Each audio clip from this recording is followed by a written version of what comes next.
Hello everyone, welcome to Code for You.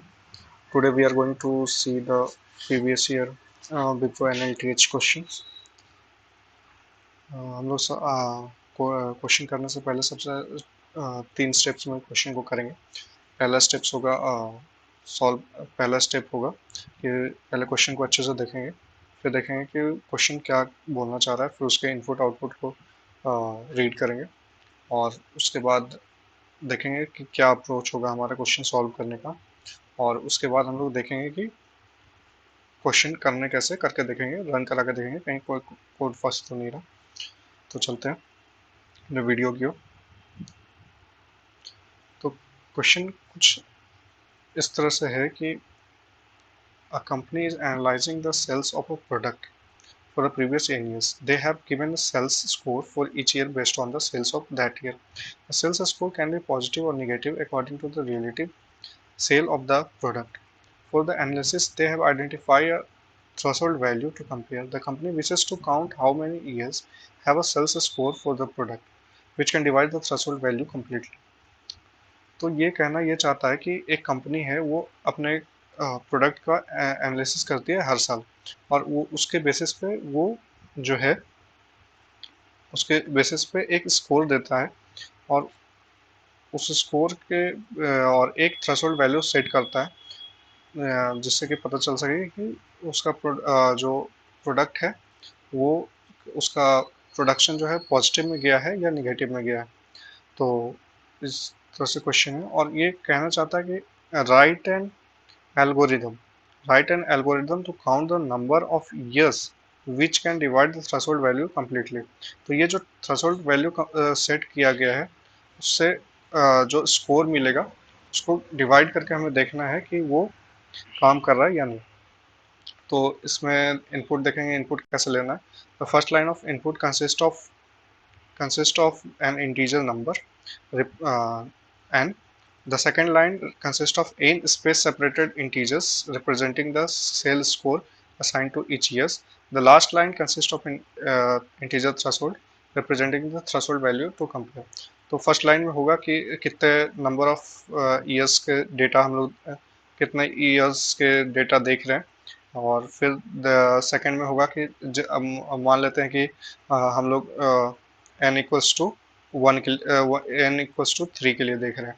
तो next line में जो है 3 डेटा होगा, जैसे मान लेते हैं कि 7 -3 2। तो ऐसे n years n number of years के स्कोर्स होंगे। उसके बाद एक थ्रेशोल्ड वैल्यू होगा, जैसे मान लेते हैं थ्रेशोल्ड वैल्यू यहाँ पे सेट किया गया 3। तो और ये इनपुट होगा। अब हम लोग को देखना है कि आउटपुट क्या होगा। तो आउटपुट हम लोग को कराना है कि N integer representing the numbers of year which can divide threshold value completely.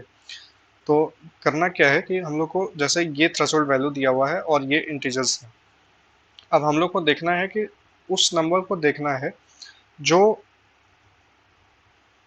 इस नंबर को रिप्रेजेंट मतलब कम्प्लीटली डिवाइड कर दे। अब हमें कैसे पता चलेगा कि कोई नंबर किसी नंबर को कम्प्लीटली डिवाइड कर रहा है कि।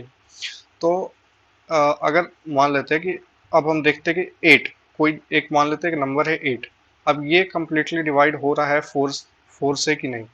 तो हम लोग क्या करेंगे, अब इसमें क्या करेंगे कि इसको डिवाइड करेंगे 4 से, और 4 से डिवाइड किए इसको, देखेंगे कि ये कम्प्लीटली डिवाइड हो रहा है कि नहीं। तो कम्प्लीटली डिवाइड हो जाएगा 2 बार 8, तो ये 0। तो यानी हम लोग को देखना है कि इसका जो रिमाइंडर है वो 0 आता है कि नहीं। तो इसी तरह हम लोग देखते हैं। अब इसका एक एग्जांपल इनपुट का देखते हैं।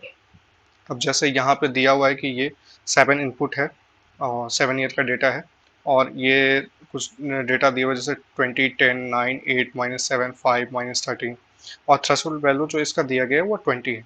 तो अब हमको देखना है कि 20 जो है इसमें से किस किस से डिवाइड हो जाता है कम्प्लीटली।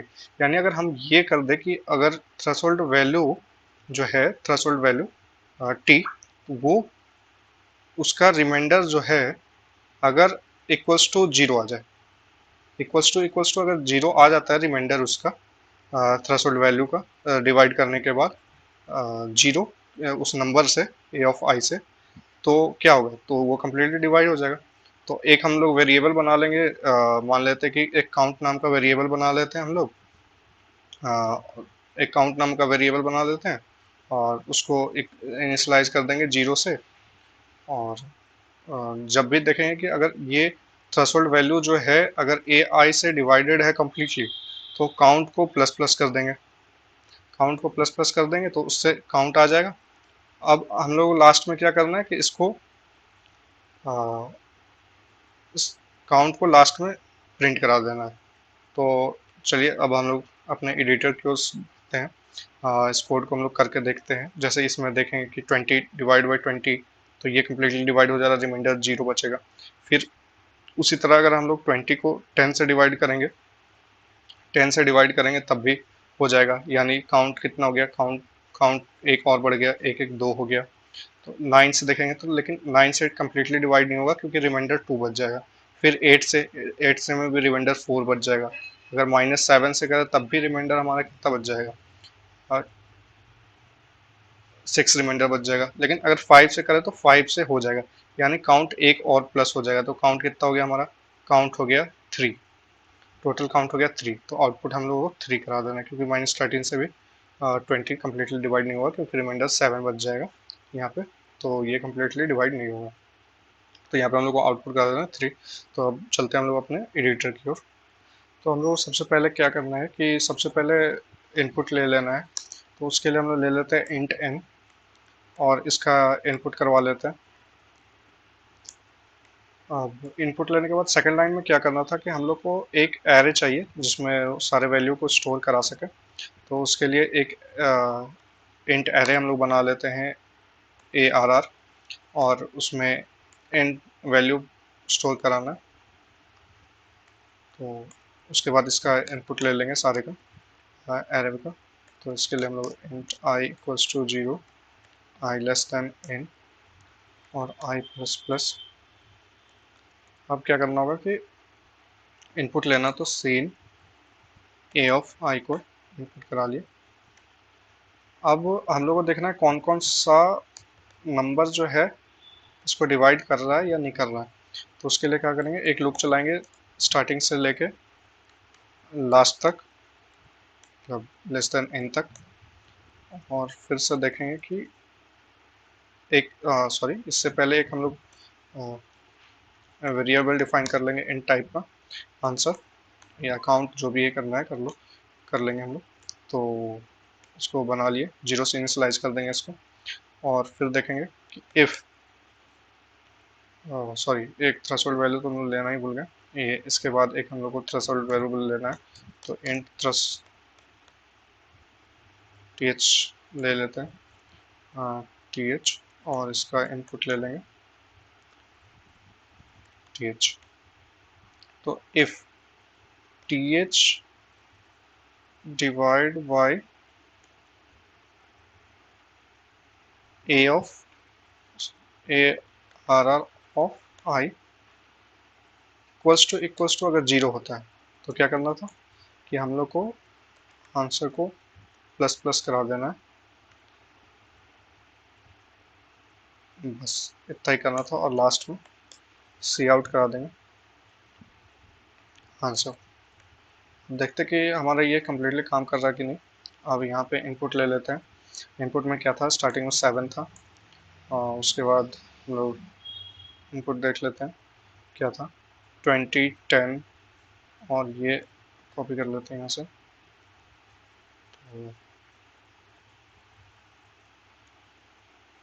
और लास्ट में थ्रेशोल्ड वैल्यू था 20। और एक्सपेक्टेड आउटपुट क्या था हमारा, एक्सपेक्टेड आउटपुट जो था 3 था। देखते कि ये रन करता है कि नहीं।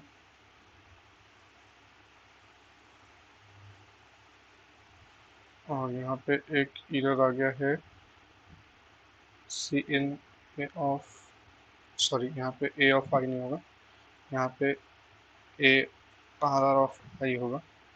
ये ए आर आर हम लोग बना के रखे हैं। तो इसको देखते हैं रन करा के।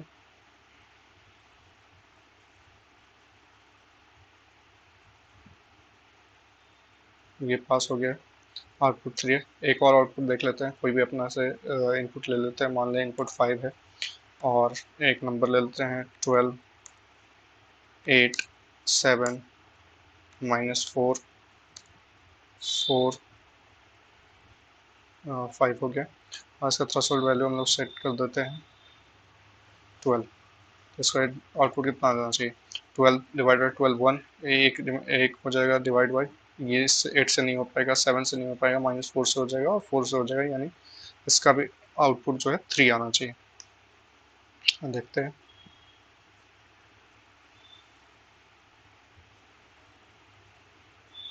ये भी पास हो गया है, मतलब हमारा कोड सही है। तो थैंक यू गाइस।